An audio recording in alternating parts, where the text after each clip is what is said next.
Are you ready to embark on a journey of exploration and unlock the magic of your wonder? There is so much more in the universe than we have been shown. It is time to ask those questions, dissolve those barriers, and embrace your extraordinary life. Here is your fellow explorer in the realm of curiosity and discovery, with almost 20 years of inviting people to embrace the greatness of them, Donnielle Carter. Hello, everybody. So, what if staying up late isn't laziness or bad discipline, but actually a quiet rebellion? Just one more video. Just 10 more minutes. Suddenly it's midnight or 1 a.m. or, if you're me, even later. You're tired and you know it'll make tomorrow harder. And yet, somehow you resist going to bed. Anybody else? Yeah.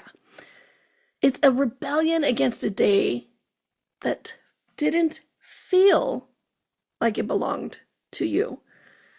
So today we're exploring a fascinating phenomenon called revenge bedtime procrastination. It's an actual term, okay? Why we delay sleep even when we know we need it. Welcome to the Exploration of Wonder. I am your host and fellow explorer, Donnielle Carter, nationally board certified health and wellness coach, intuitive empowerment coach, and your biggest fan. And if you ever have a topic that you would like to know more about, sometimes we go heavy into quantum physics, sometimes we go into psychology, sometimes we go into metaphysics. If you're curious about it, I'm curious about it. And if we are, other people are too. So drop me a line at hello@donnielle.com and let's explore it together. All right, so today we're talking about something I recently, within the past year, learned about. And once again, it's called revenge bedtime procrastination. Most of us have experienced, and we didn't even know there was a name for it. They name everything, right? So, revenge bedtime procrastination. It sounds dramatic. Revenge. And sadly, the behavior is quite common.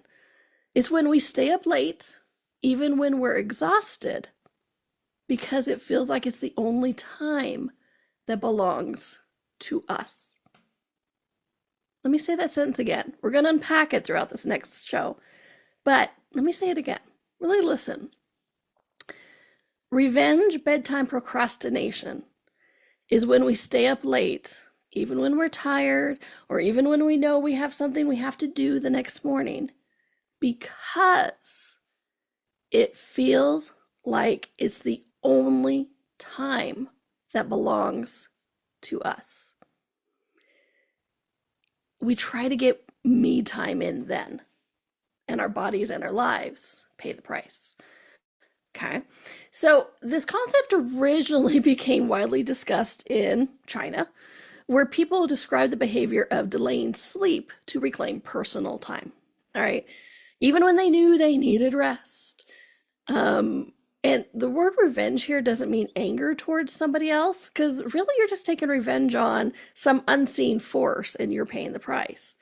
Basically, it's taking back something we feel we lost during the day. Taking back something we feel we lost during the day. And that could have been time, freedom, control, autonomy, whatever it is. When the day is full, like most of ours are, of obligations, work, responsibilities, expectations, that to-do list, we sometimes feel like our time isn't really our own. Yeah, we're going to be like, no, I chose to do this. But then we throw away the responsibility of it. And so when nighttime comes, this is where it gets interesting. Instead of resting, we reclaim that time. We reclaim that autonomy. We reclaim that, this is me time. This is when I have time for me. And that's when we scroll, we watch, we read, we think, we finally breathe. Now, inherently, those things aren't bad. Although if you want to talk about the scroll thing, watch my show of Are you an addict and don't know it? Because I go into a lot with that. But we watch things, we read, we think, we breathe. These are not bad things necessarily. But when we do it, when we're exhausted, when we do it at the effect of tomorrow, because that's what the thing is, we're actually making right now, the demand, puts us at, sorry, let me say that in actual proper sentence structure. We ruin tomorrow by the demand of what we think we have lost today. We're taking that back. Okay. And revenge bedtime procrastination often appears when days feel overfull, overcontrolled, or emotionally draining. And I'll be vulnerable with this. I learned about this phrase because for the past couple of years I've been going through a major transition in my life. And I was constantly working. I had to be doing. If I wasn't doing something, I wasn't being productive, and then I wasn't making the changes that I desired. And so what would I do? I'd go to bed about 10 o'clock, 11 o'clock, and I'm like, ugh, I just need some space. I just need some me. I'm gonna play a game. I'm gonna watch a TV show. I'm just gonna do, and then I would start TV shows at 11. And then watch just one more. And then it would literally be like 1 o'clock. And I would be like, I have to go to bed because I teach at 9 a.m. or I have this or whatever. And I was exhausted throughout the day. And then the avalanche would occur because the snowball would keep rolling. I was tired and I would do it again the next day. I was trying to reclaim space for me because I felt if I wasn't doing it during the day, I was taken away from the doing of the change I was trying to create. This is how I discovered this revenge bedtime procrastination. I made that demand. I took away from the next day's possibilities, right? Because we have this thing where we think the day belongs to everyone and everything else, but the nighttime becomes ours. Maybe that's one of the reasons why vampire things are so fascinating, because it's like this nighttime, right? When things are quieter and stiller and we can become more of us. The daytime is loud, busy. But the nighttime, quiet. You can hear yourself. Okay? And it's not always about entertainment, but it is often about agency, autonomy. And autonomy is just that feeling of like, I can regulate myself. I can make my own choices. I am in control of my life. Agency, autonomy, okay? Is basically the feeling of choosing something for yourself. The daytime, you choose for other people, other things, even if it's your own business. But nighttime, that's when we've given ourselves permission to have choosing something for ourselves. Even if that choice is staying up later than you think you should. And that's where the revenge part comes in, because it's like, I'm doing this. We're in resistance to something, some unseen force. I don't know who we're rebelling against, but we're rebelling against that unseen force of like, this is my time. Day, I'm done with you. Now this is my time. It's like we try to pop into a little like time bubble and be like in between today and then tomorrow. This is just this little bubble, a couple hours just for me. I need it. How often have you said that to yourself? I need it. Well, what if taking 5 minutes in the morning actually makes you more productive than taking 2 hours at the end of the day? What if it makes you healthier than taking 2 hours at the end of the day? Okay. Here's another interesting thing. It's like the thing we're taking revenge on, which that unseen force, that lack of time or autonomy during the day, ends up costing us something so important. Sleep. I know in modern society we like to say, oh, sleep, whatever. No, sleep. Sleep is where your body recovers. Sleep is where you explore, you dream, your cells refresh, and you start the day again with that recovery that you did during sleep. Are there some days you feel good with less sleep? Absolutely. But if that carries on, it does damage. I was reading this study once recently, where they took 10 people. They took 10 people of average weight, so not too heavy, not too thin, average weight. And at the beginning of the study, they tested them for diabetes markers, right? And then 5 of them, they gave 7 to 9 hours of sleep for 5 days. They're like, just do normal sleep, or, like statistically shown what's good sleep. And then for the other 5, they did 5 hours of sleep or less. So they could sleep anywhere from 1 to 5 hours for 5 nights in a row. At the end of that 5 days, they retested those people who had a lack of sleep. They tested for markers of diabetes. Look at that for a minute. Isn't that scary? After 5 nights of bad sleep, their body had such a stress on it that they tested for markers of diabetes. They didn't have diabetes, but their body was already showing those markers. I mean, they started sleeping again, and those markers went away because their body wasn't under duress, wasn't under stress. Most people don't think that no sleep, what that actually does to your body. They think it just makes you tired. Well, I'm just tired. It's okay. It's not. When you have that lack of sleep, your cells don't get a chance to recover. Your organs don't get a chance to refresh. Your bones, your muscles, your bone marrow doesn't get a chance to recover, recuperate, rebuild. Sleep is where we rebuild. So when you're tired the next day, I'm sorry to scare you, but you're not just tired. You're stressing your body, and that creates illness. So I know, serious is about as serious as I get, but I want you guys to hear this.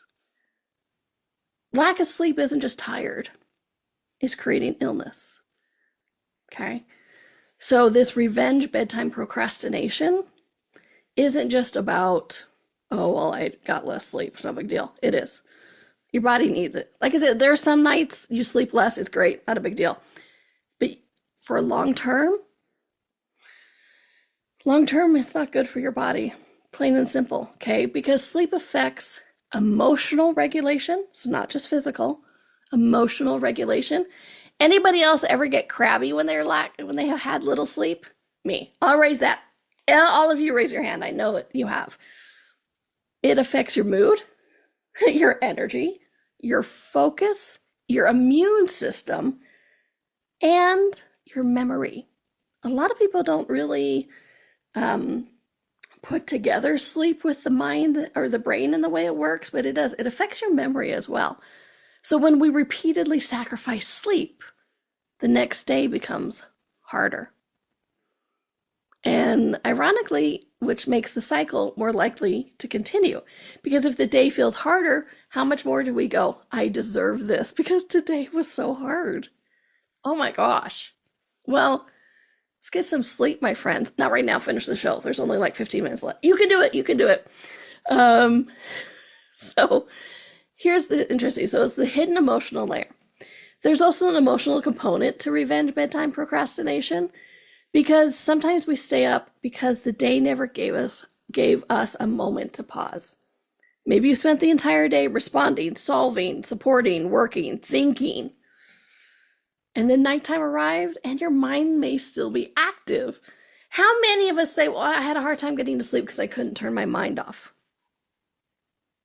This is what I'm talking about. Okay. So yep, people in the chat room, yep, exactly. Okay. We're always looking for those things to help us sleep better. And sometimes it's just actually going to sleep. I know I say that easily. And don't worry, we're going to go to commercial soon, but when we come back, I have tips. You know I always have tips to actually get to sleep, okay? But at night, your body may finally have a chance to slow down. And here's the thing. So if you spent the day doing all of that, responding, solving, supporting, working, thinking, when nighttime comes and your life slows down, your body slows down, that slowing down feels valuable because it is. It is very valuable. those moments of still, those moments of pause, the moments of, okay, is very valuable. So we try to stretch the moment a little longer, a little more. And suddenly the clock says 1 a.m. and the cycle begins again. So I'm going to leave it with that. Just kind of look at it. This is valuable time, but how do we get it so it doesn't affect tomorrow and it doesn't affect our body? We'll discuss that when we come back in a little bit, but we're going to take our commercial break. And my friends, you are watching or listening to the Exploration of Wonder with me, your host and fellow explorer. And I do mean fellow explorer. Like I said in the show already, I learned about this topic because I was doing it. So I'm always exploring. My name is Donnielle Carter, and we are on the Inspired Choices Network, and we'll be right back. Ever feel like there's more to life than meets the eye? A sense of wonder just beyond your grasp? Are you ready to create a life that inspires you so much that each day you are excited to wake up and live it? Join Donnielle Carter, a nationally board-certified health and wellness coach, weekly as she explores the universe on the exploration of wonder. Explore everything from harnessing the power of your mindset to connecting with your intuition and harnessing the energetic forces around us. With a blend of humor, warmth, directness, and a dash of cheekiness, Donnielle shares easy-to-use, pragmatic, yet magical techniques you can implement immediately to infuse your life with wonder. Join us as we navigate the fascinating landscapes of the seen and unseen, and together create lives filled with joy, purpose, and boundless possibility.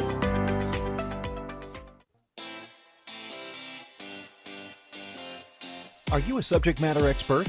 Are you here to share your expertise with an audience waiting to hear from you in only the way you can deliver?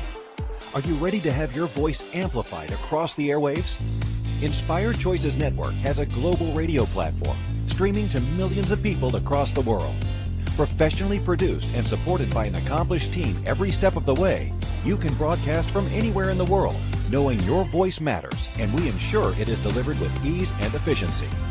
Eager to hear your message, the world awaits. Contact us today to become an Inspired Choices Network radio host. Email becomeahost@inspiredchoicesnetwork.com.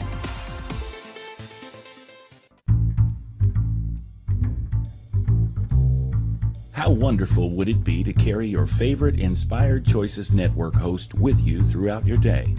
Well, now you can. Inspired Choices Network now has its very own mobile app. Our free app offers live streaming shows, along with thousands of podcasts and TV episodes. Our shows cover a wide variety of topics. Whether you're waking up with us, carrying us through the day, and taking us to bed with you, we're always here for you to enjoy. We're easy to find. Just search for Inspired Choices Network in the Apple App Store or Google Play Store. This is the Exploration of Wonder with your guide, Donnielle. To participate in this program, join the live studio audience in our chat room at inspiredchoicesnetwork.com. You can also send an email to hello@donnielle.com. Now back to the exploration. Welcome back, my friends, to the Exploration of Wonder. I am your host and fellow explorer, Donnielle Carter. Today we're exploring something that is very dear to my heart. Revenge, bedtime, procrastination. Every time I say it, I'm like, ooh, that's a mouthful. And it is. And not in a fun way. It rules our life quite often. But here's the thing. It's a pattern worth noticing, right? Like, we're trying to steal me time. We're trying to put revenge against our day. We're trying to take back the things we think we didn't get from the day, or that the day was stolen away from us, from the demands of other things. Okay, but it's a pattern worth noticing, not with judgment. But this is where curiosity becomes powerful. Instead of judging the behavior, you want to ask, what is this pattern trying to show me? Maybe the question isn't, why can't I go to bed earlier? Maybe the question is, where in my day don't I feel like I have space for myself? Let me say that one again since I've miffed it. Where in my day Don't I feel like I have space for myself? Revenge bedtime procrastination can sometimes be a signal, that pattern, that your waking hours need more balance. Boom, there it is. Okay? Revenge bedtime procrastination can sometimes be, and more often than not, the signal or pattern that your waking hours needs more balance. And I'm not talking about standing on one foot balance, but you need more agency, more breathing room, more time for you in your day. Okay? Because the cost of the cycle is that it feels good in the moment. You played that game, you watched that show, it feels like freedom, but the next day feels harder, and that's the pattern. Less sleep means lower patience, reduced focus, more emotional reactivity, lower energy. Fun things that make the day better. Just kidding. They really don't, right? Which makes the next day feel even more demanding. And when the day feels more demanding, the nighttime feels even more tempting to stay up later and longer. And the cycle continues. So here's some quick ways to shift the pattern. It's not by forcing yourself, not by judging yourself, but by changing the relationship with the pattern.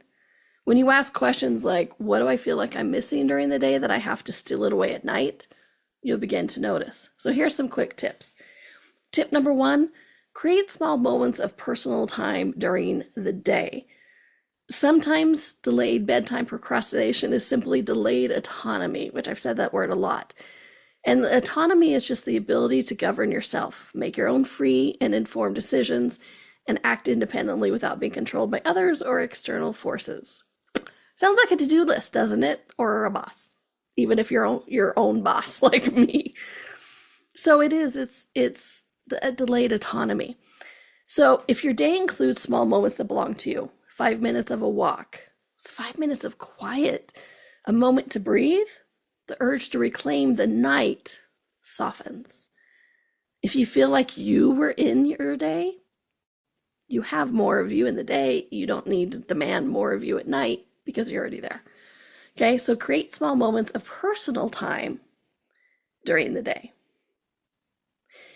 The next one, add a transition ritual before bed.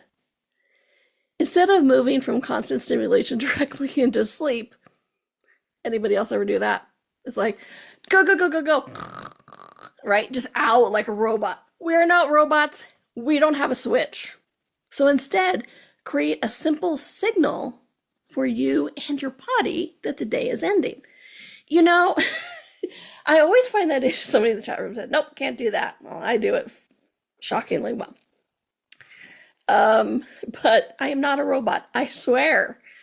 I'm a real person. I'm not just somebody in a video screen.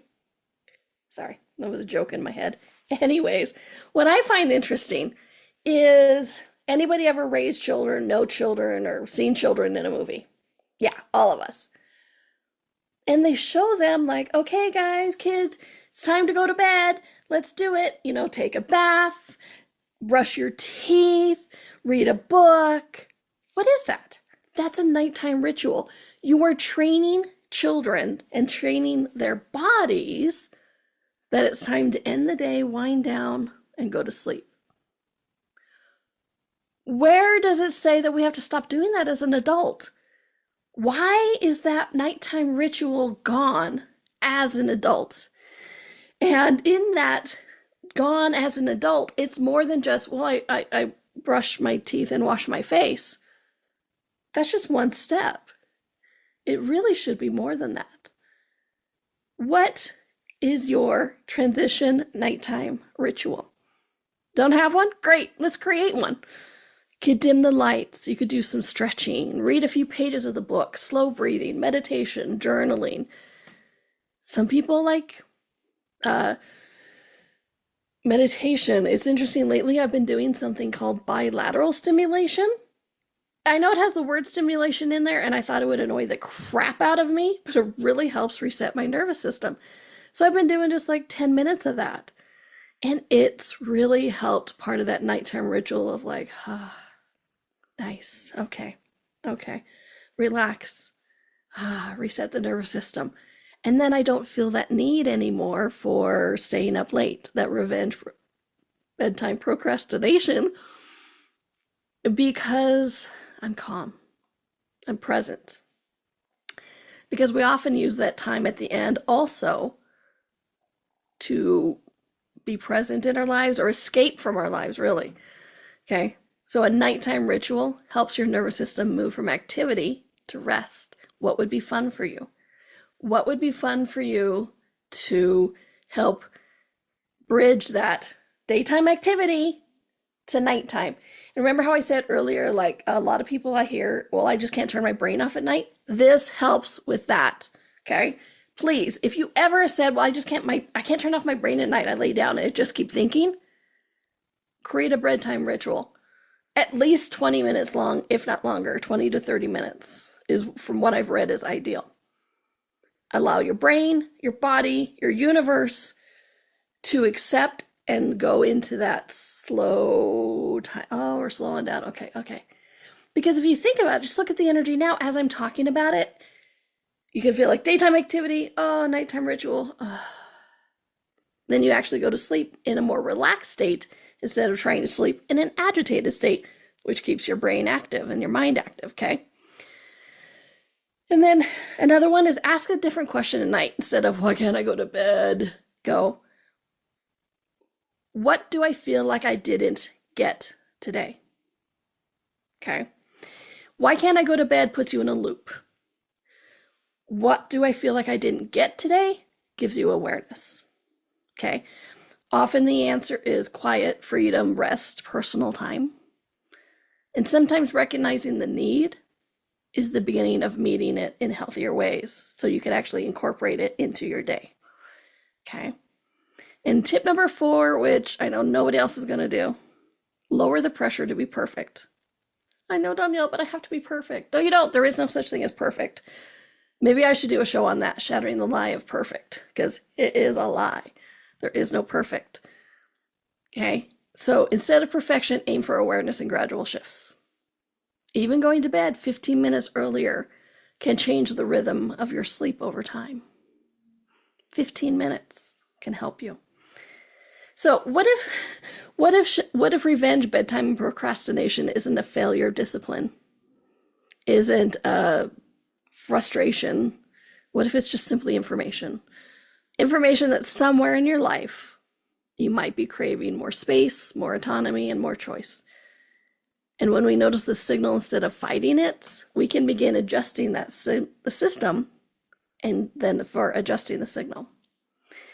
So if you notice tonight yourself reaching for the phone or telling yourself just one more episode, pause for a moment. Not to judge. Just ask a curious question. What am I actually needing right now that I'm trying to fill with the scrolling, with the one more episode, whatever it is that you're using to rebel against going to bed? Rest, quiet, freedom, me. Well, not Donnielle, but you know. And how might I give it to myself earlier in the day? Because when our days include space for ourselves, the night no longer has to carry the entire burden of our freedom. Okay, so when the day belongs to us, we don't have to steal it at night. All right, my friends, thank you for joining me today and learning about revenge, bedtime procrastination. And you know what? Next week, I think I am going to do what is perfect, shattering the lie of perfect, or whatever else I naming it. So tune in next week. I think it'll be interesting. All right, my friends, until we play again, have a fun week, a magical week. Be kind to yourself. Be kind to others. Be present in your life, and you'll create everything you desire. I'll see you next week, my friends. Have a great, fun, flowy, magical week. I'll talk to you then. Bye. Thank you.